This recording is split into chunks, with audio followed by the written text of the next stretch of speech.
for the Susan Taylor Podcast, where we discuss the yoga of mind, medicine, and healing. Author of Feeling Good Matters, Sexual Radiance, and the Vital Energy Program, Dr. Taylor imparts authentic knowledge and practical tools that inspire, educate, and empower us to be a healing force for positive change. So join us and take your life and our planet to the next level.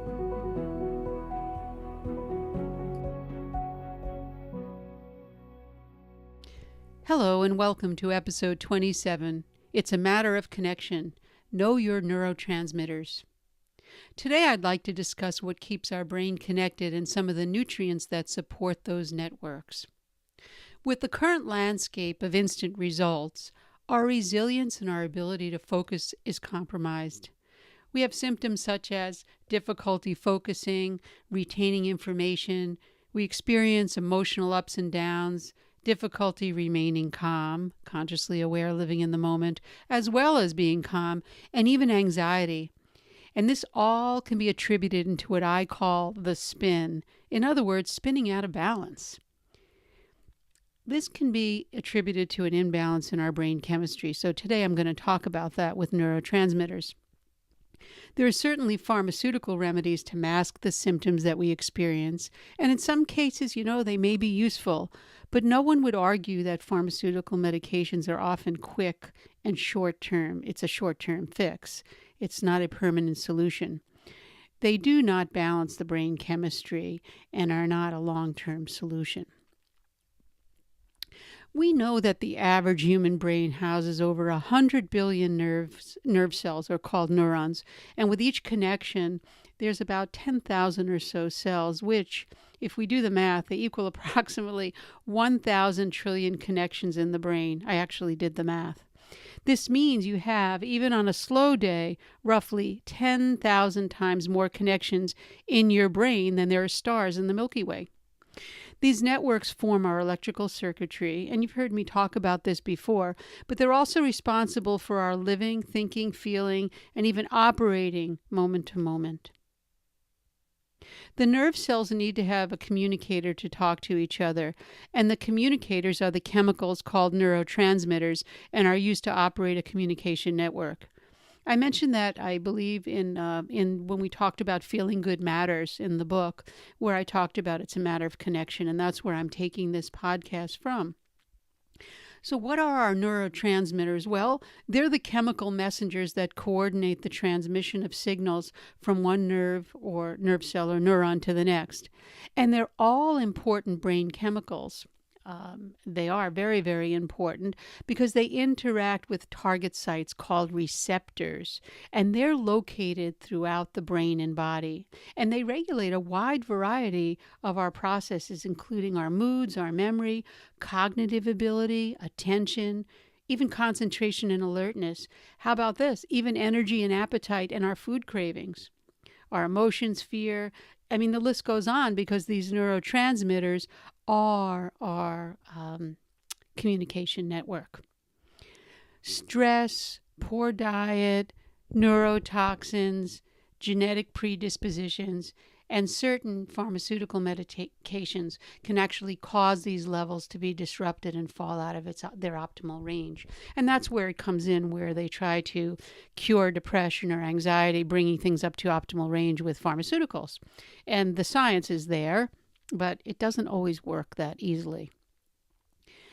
So what we're talking about is all these habits that we have with our lifestyle, from stress to diet to neurotoxins, and even genetic, as I just mentioned, predisposition, and they can cause levels to be disrupted, as well as some medications that we take for other problems that can also disrupt our neurotransmitter balance. And what that does is it decreases our connections.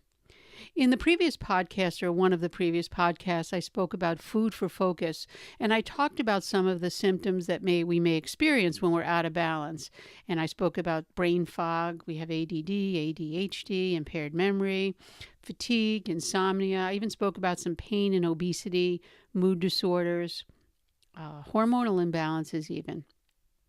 But the good news is that for each neurotransmitter that we discover that's out of balance, we usually can find some natural remedy, such as vitamins, minerals, amino acids, herbs, even homeopathy, to help restore that proper balance, not to mention a solid, balanced diet. However, again, that's another whole subject, is that even if the diet appears balanced, are the vegetables or the products that we're harvesting grown on good soil and with good nutrients.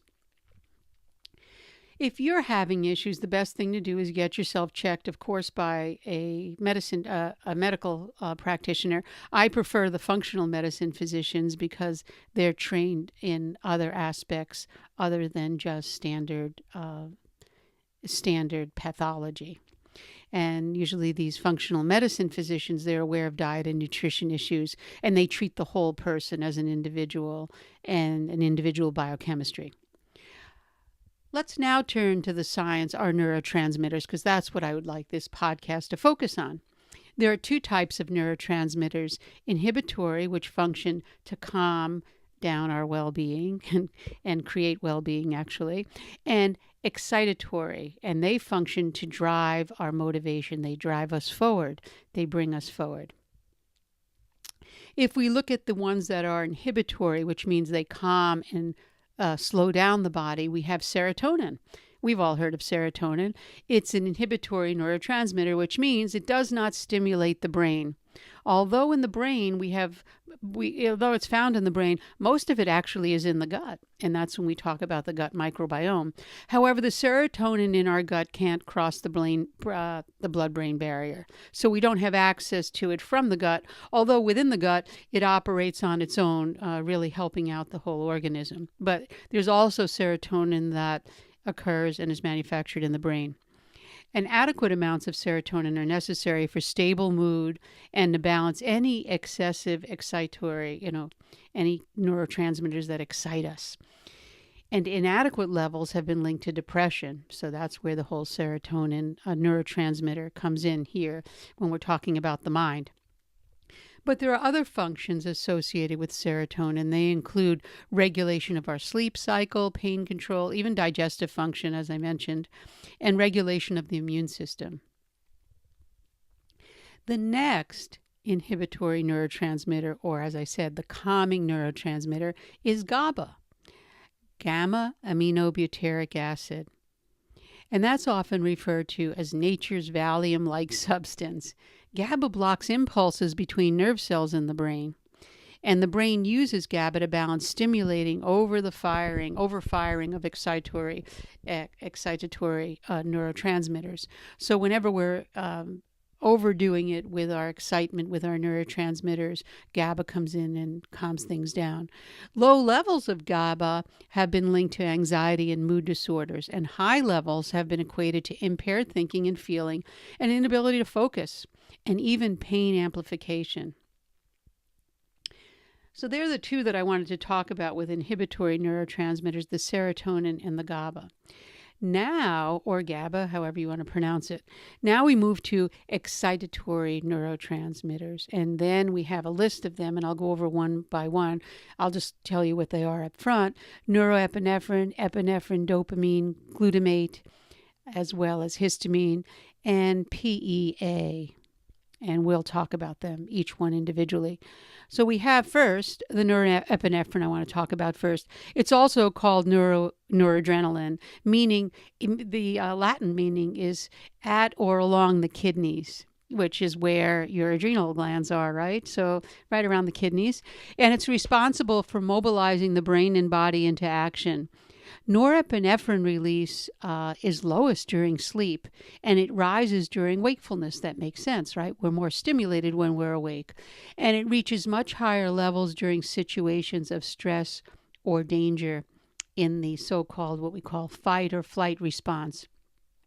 Low levels are associated with low energy, decreased focus stability, and sleep cycle problems. This neurotransmitter can also cause changes in mood and anxiety when the levels are elevated. So we have to keep our fight or flight response at bay. And remember, that's why I say remain calm. Our next one that excites us is epinephrine. That's also known as adrenaline, and that's a neurotransmitter also, but it's considered a hormone in some cases, and it's used as medication in emergency situations.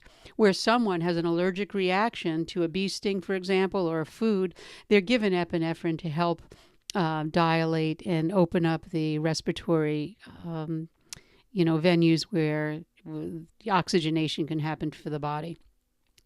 It quickly improves breathing, as I just mentioned, stimulates the heart rate and blood pressure, and it's activated in acute stress responses like norepinephrine that was mentioned. However, long-term stress or insomnia can cause a depletion of epinephrine, and we've seen that, that we're talking about chronic stress on a daily basis. The next neurotransmitter that's popular to all of you is dopamine, and that's the main focus neurotransmitter.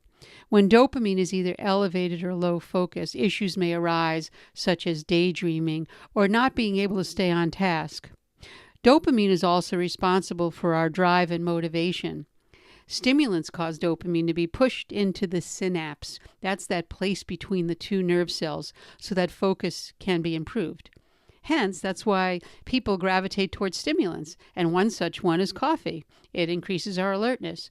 Unfortunately, though, when we stimulate dopamine consistently, it can cause depletion of dopamine over time, and you see that if you are an excessive coffee drinker or a person who just craves stimulants.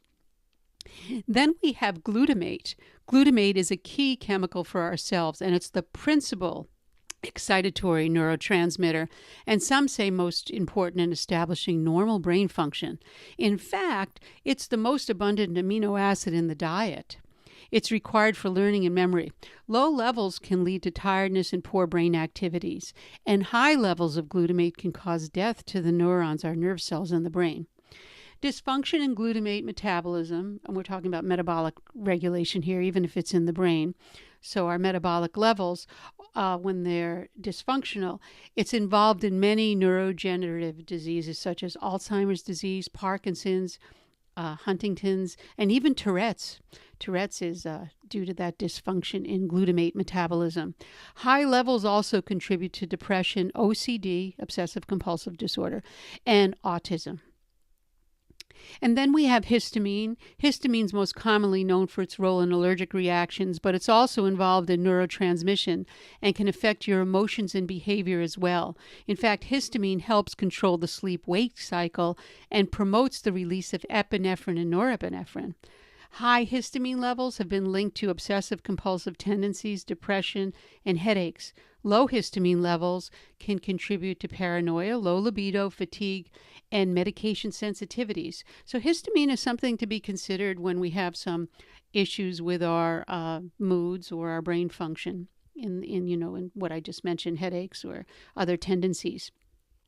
Then we have PEA, phenylethylamine. And that's an excitatory neuromodulator, some say. Neurotransmitter that is made from phenylalanine. Phenylalanine is really the neurotransmitter, so it's a little bit on the fence here, but I wanted to mention it anyway. It's important in focus and concentration. High levels are observed in individuals experience mind racing, sleep problems, anxiety, and even schizophrenia. Low PEA is associated with difficulty paying attention or thinking clearly and in depression. And some researchers state that it amplifies the activity of other major neurotransmitters and help increase longevity, slower aging, give people a higher performance quotient, and a better sense of well-being. I haven't done too much research on that, so I can't vouch for that either way. And when we looked for foods for focus, as I mentioned in the previous blog and podcast, there are foods that will help balance our connections. And I dedicated an entire lesson in the Feeling Good Matters to address this concern, so I'm not going to really go here with this. But brain balance involves a complex synergy and many factors like diet, nutrition, and exercise. They all come into play. And the brain needs to be detoxed, nourished, and rejuvenated, just like the body, because it is the body, in a systematic way with with a unique combination of specific concentrated nutrients and practices to accomplish this. For example, protein provides the amino acids to manufacture the neurotransmitters, and vitamins and minerals help us make that conversion happen from a biochemical perspective. And we can't forget about the fact that fats, they help with neurotransmission. Practices such as diaphragmatic breathing and also meditation are also important part of the equation of getting ourselves reconnected in our brain. If you follow a meditative lifestyle, then you're on the road for better connections. I can assure you that. If you haven't quite gotten there yet, I urge you to be open to exploring the possibilities. Create your intention and then allow the path to just open and happen for you. Finding the right protocol for you is the key. And I can assist you, or if you could find someone else, it's up to you, but that's your preference. But get that right protocol so you could be on the path for better health, better brain health, and really living a life of freedom and fulfillment. Reach your destiny this life. Don't wait. Reach it now. Start on that path. The key is to work with what feels right for you and trust your decision. Well, that brings us to the end of this episode. And if you'd like to be notified weekly for new podcasts, please subscribe to susantaylor.org, because the susantaylor.org site has a subscription for you for the podcast. But you can also go to iTunes, Google Play, Stitcher, and tune in and get your subscription started there. Contact us at susantaylor.org if you have any questions, comments, or feedback. I am enjoying some of the feedback and comments that I'm getting, so keep them coming by, and that's where I'm developing the content from. Again, thanks for listening. And we do come out, this podcast does come out every week. And send me your questions or concerns or even comments. Love to hear them. But until next time, remain calm.